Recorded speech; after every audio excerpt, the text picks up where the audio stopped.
மத்திய பட்ஜெட்டில் தமிழகத்திற்கான திட்டங்கள் எதுவும் இல்லாதது ஏமாற்றம் அளிப்பதாக ராமதாஸ் கூறியிருக்கிறார். அண்மை செய்தியாக பார்த்துக் கொண்டிருக்கிறோம். மக்களவையில் தாக்கல் செய்யப்பட்ட மத்திய பட்ஜெட் ஏமாற்றம் அளிப்பதாக பாமக தலைவர் ராமதாஸ் கூறியிருக்கிறார்.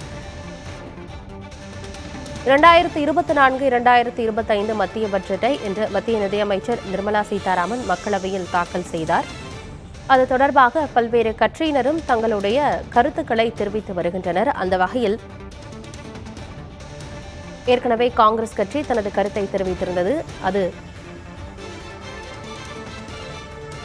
இந்த மத்திய பட்ஜெட் என்பது காங்கிரஸ் இதற்கு முன்பு தாக்கல் செய்த பட்ஜெட்டை அப்படியே காப்பியடிக்கப்பட்டிருக்கிறது என்று தன்னுடைய கருத்தை தெரிவித்திருந்தார்.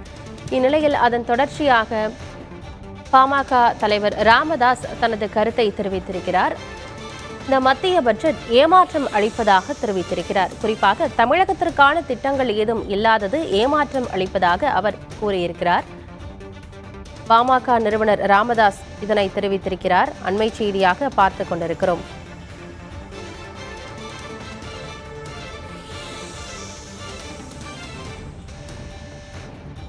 மத்திய அரசு தாக்கல் செய்திருக்கும் இந்த பட்ஜெட் ஏமாற்றம் அளிப்பதாக பாமக நிறுவனர் ராமதாஸ் கூறியிருக்கிறார். எப்போதும் திருக்குறள் கூறி தனது பட்ஜெட் உரையை தொடங்கும் மத்திய அமைச்சர் நிர்மலா சீதாராமன் இந்த முறை திருக்குறளை கூறவில்லை. மேலும் தமிழகத்திற்கான பல்வேறு அறிவிப்புகள் வரவில்லை என்று பல்வேறு கட்சிகளும் தங்களுடைய எதிர்ப்பை பதிவு செய்து வருகின்றனர். அந்த வகையில் பாமக நிறுவனர் ராமதாஸ் தனது கருத்தை தெரிவித்திருக்கிறார்.